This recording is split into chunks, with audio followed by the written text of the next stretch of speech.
Iedzīvotāju skaits pasaulē ir lielāks nekā jebkad iepriekš. Nesen tas pārsniedza 8 miljardu atzīmi un turpina augt. Tas ir kaut kas unikāls, jo vēl aptuveni pirms 200 gadiem pasaules iedzīvotāju skaits nekad nebija pārsniedzis 1 miljarda atzīmi. Liekas, iedzīvotāju skaita pieaugums ir pārspējis visas barjeras un tuvākās 100 laikā varētu sasniegt vēl daudz lielāku apmēru. Tomēr ir cilvēki, kuri paredz, ka šis skaitlis varētu jau samērā drīz sākt sarukt, un ka mēs pat varētu pieredzēt demogrāfijas problēmas. Skatoties kopējos skaitļus, šis apgalvojums liekas dīvains, taču, ja papērt situāciju atsevišķās valstīs, izrādās, ka ne visur iedzīvotāju skaits palielinās. Vietām tas tiešām sarūk. Ja agrāk cilvēku skaita samazināšanās galvenie iemesli bija slimības, bats un kari, tad šobrīd tas notiek dzimstības samazināšanās dēļ. Tas nozīmē, ka ir vietas, kurās vairāk cilvēku nomirst vecuma dēļ, nekā piedzimst jauni cilvēki to vietā. Mūsdienu apstākļos, lai iedzīvotāju skaits valstī nesamazinātos, nepieciešami vidēji vismaz 2,1 bērni uz vienu ģimeni. Pilnīgi precīzus datus par dzimstību visā pasaulē iegūt ir grūti, bet aptuvenie dzimstības rādītāji vidēji pasaulē ir starp 2,3 un 2,4 bērniem uz ģimeni. Visaugstākie tie ir Āfrikas valstīs kā Nigēra, Somālija un Kongo, kurās šie rādītāji svārstās starp 5 un 6 bērniem, bet viszemākie tie ir Āzijas un Eiropas valstīs, kur zemākos rezultātus parāda Dienvidkoreja, Singapūra, Bosnija-Hercegovina un Itālija. Šajās valstīs dzimstības svārstās starp 1,1 un 1,3 bērniem. Šobrīd no aptuveni 200 pasaules valstīm aptuveni puse pārsniedz šo 2,1 atzīmi, bet otra puse ir jau zem tā. Vērojot līdzšinējo demogrāfijas rādītāju attīstību, izskatās, ka dzimstība daudz viet vēl turpina samazināties, un ja vien nenotiks kādas radikālas izmaiņas, apgalvojums par cilvēka skaita samazināšanos nākotnē vairs neliekas tik neticams. Lieki pieminēt, ka daudzās valstīs, ieskaitot Latviju, tas ir izjūtams jau tagad. Tas rada bažas domājot par šo valstu nākotni. Bet kas tad izraisa šo procesu? Versijas ir diezgan daudzas. Piemēram, ekonomiskās grūtības, nestabilitāte, populārā kultūra, kura izplata netiklības, cilvēku pārliekā aizraušanās ar karjeras attīstīšanu, homoseksuāļu un transdzīmumu popularizēšana, piedrība kādai noteiktai civilizācijai, reliģiozitātes mazināšanās un bailes no planētas piesārņošanas.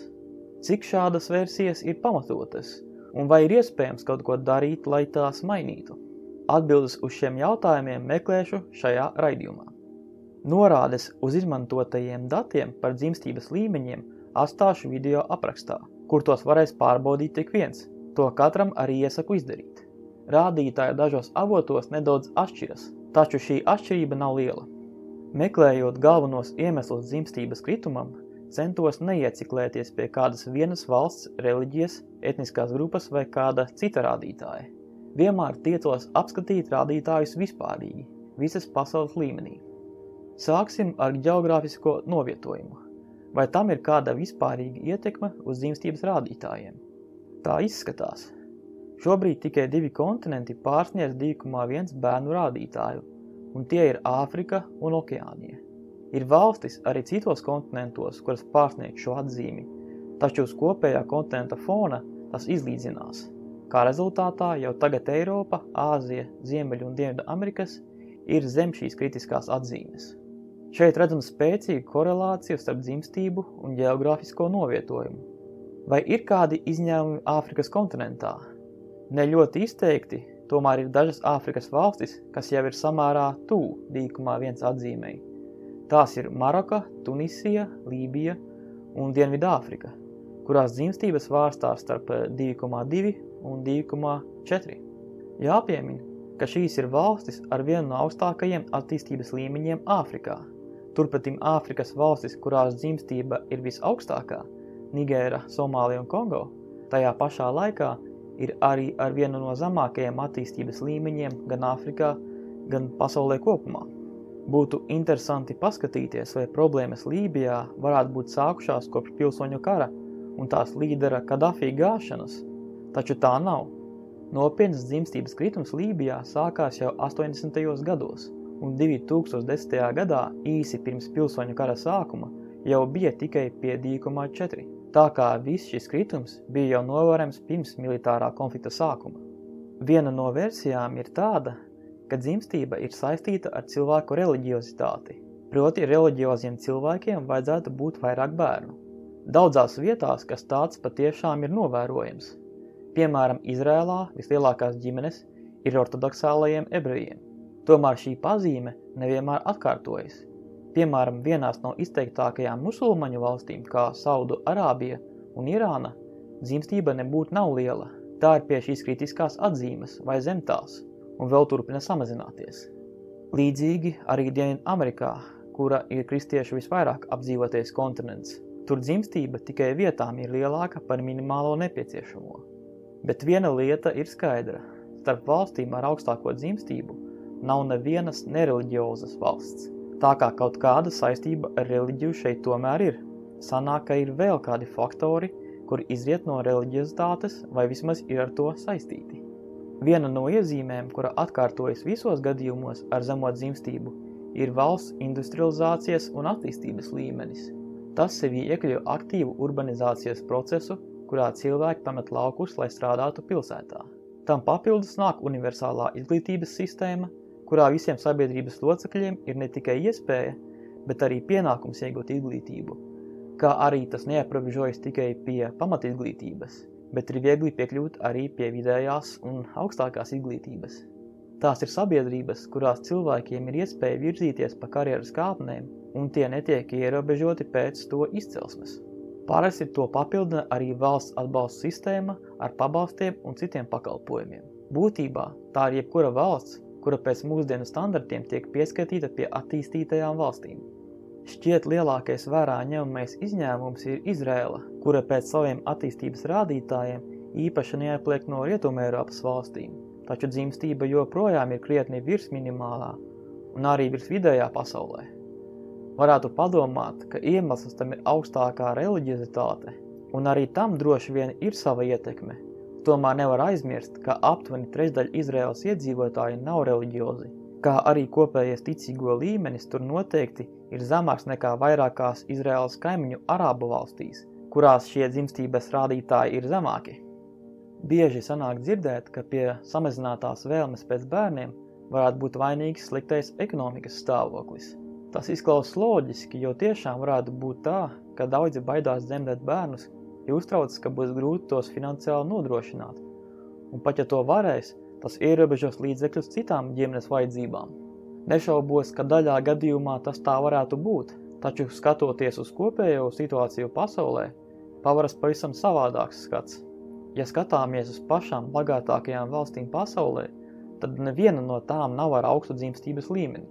Turpretīm visas valstis ar augstāko dzimstības līmeni tieši otrādi, bez izņēmumiem atrodas mazattīstītāko valsts sarakstā un parasti tiek uzskatītas par sliktām vietām, kur dzīvot. Runājot par Latvijas gadījumu, reizēm izskan pieņēmums, ka dzimstība Latvijā esot bijusi laba tieši padomju laikos. Ir taisnība, ka 80. gadu otrajā pusē tā tiešām palielinājās un uz brīdi pat sasniedza 2,1 koeficienta atzīmi. Taču lielāko daļu no Padomju Savienības perioda tas bija negatīvs. Protams, nevajadzētu galīgi atmest šo pieredzi un noteikti būtu noderīgi papētīt vairāk, kas tieši izraisīja šo izrāvienu PSRS beigu posmā.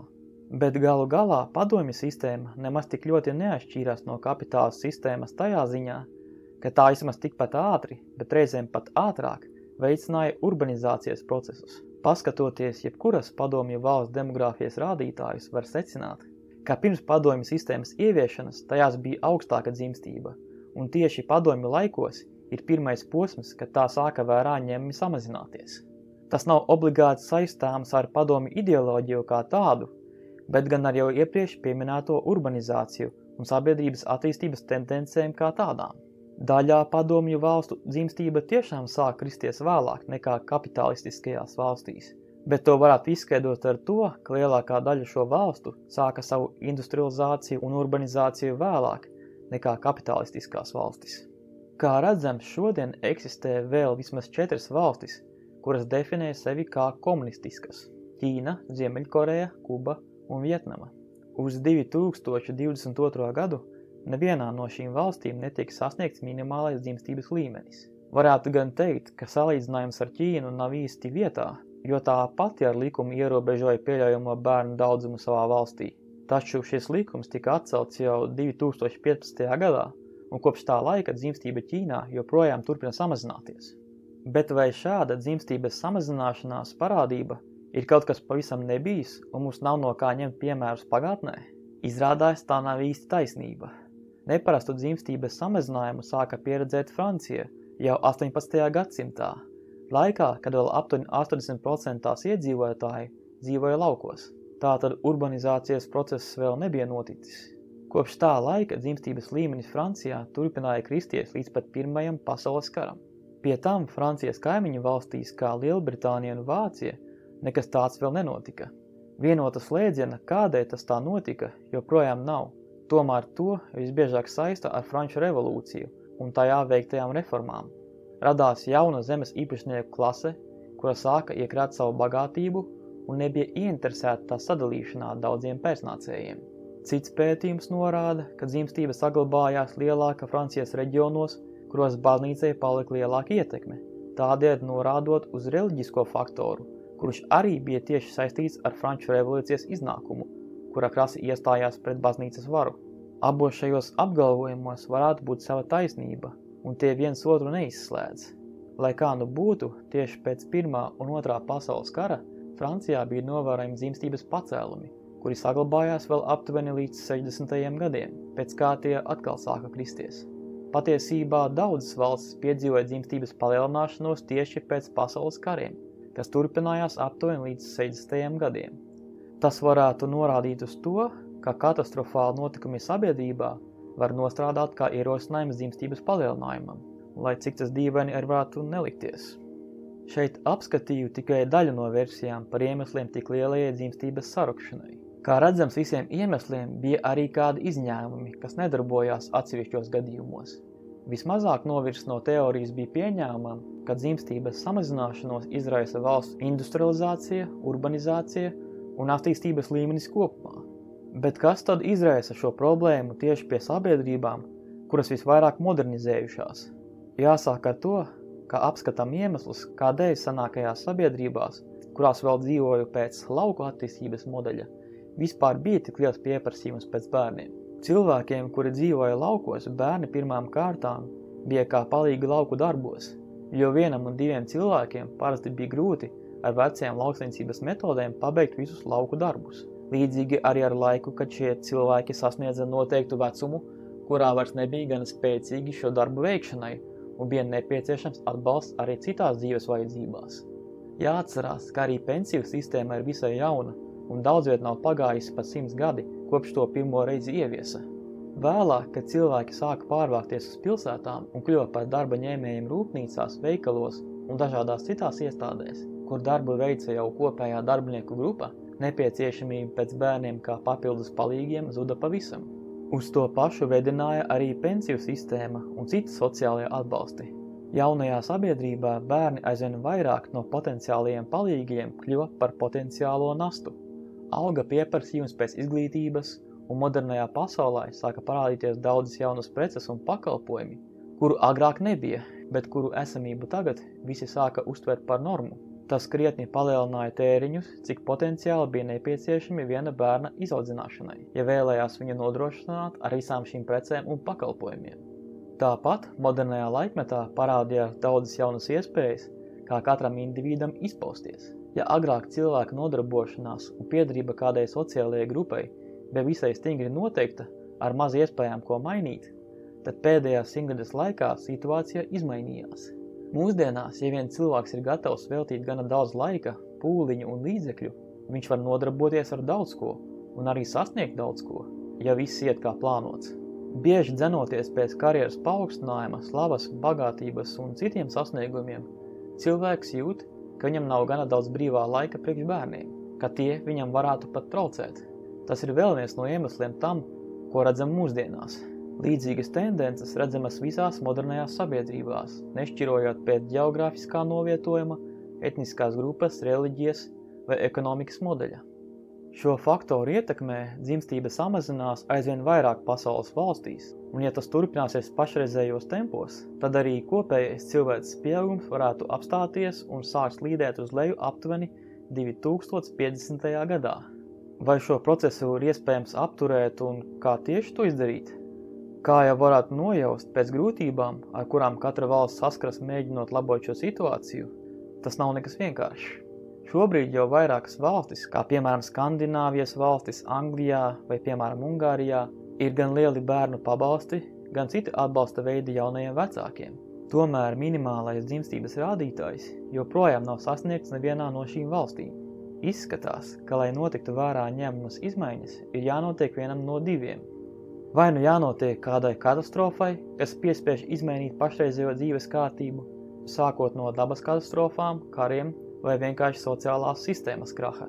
Šādu sistēmas sabrukumu tieši varētu izraisīt pārāk mazais darbspējīgo cilvēku apjoms salīdzinājumā ar vecāko paudzi.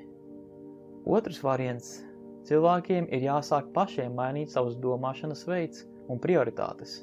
To varētu izdarīt, ja pēc iespējas vairāk cilvēku pārtraukt dzīvot tikai savas karjeras vai individuālo baudu un sasniegumu stimula vadīti.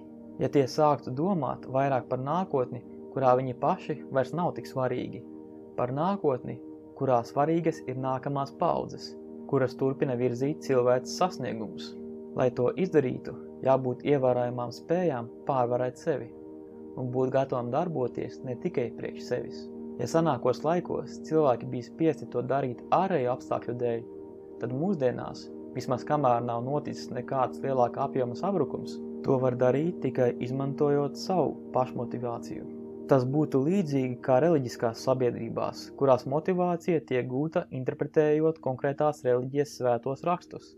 Tā kā mūsdienu sabiedrības vairs nav tik reliģiozas, vismaz tajā vecajā nozīmē, tad to varētu aizvietot ar motivēšanu savas grupas nākotnes labā, līdzīgi kā tas jau tagad tiek darīts ar dabas saglabāšanas ideoloģiju. Ja nebūs katra šī individuālā cilvēka vēlmes, kas sniegtos tālāk par viņa paša personīgajām vajadzībām, nepalīdzēs arī nekādas kopējās valstu atbalsta programmas. Galu galā tie paši apstākļi, kas novada pie cilvēku attīstības un dzīves līmeņa uzlabošanās, var novest arī pie pretējā iznākuma – modernisma regresa. Tas ļautu atgriezties pie vecās vajadzības sistēmas, bet pielāgojot to jauniem apstākļiem. Tas arī pagaidām būtu viss par šo tēmu. Iesaku paskatīties arī manu raidījumu par lauku reģionu izmiešanu, uz kura saite redzama ekrānā. Šajā kanālā apskat dažādas ar vēsturi, kultūru, valodniecību un sabiedrības procesiem saistītas tēmas. Lūdzu atstāj savu komentāru par to, ko tu domā šajā sakarā. Ja interesē dzirdēt ko vairāk, iesaku abonēt šo kanālu, kā arī paskatīties citus ierakstus tajā. Paldies par uzmanību! Līdz nākamajai reizei!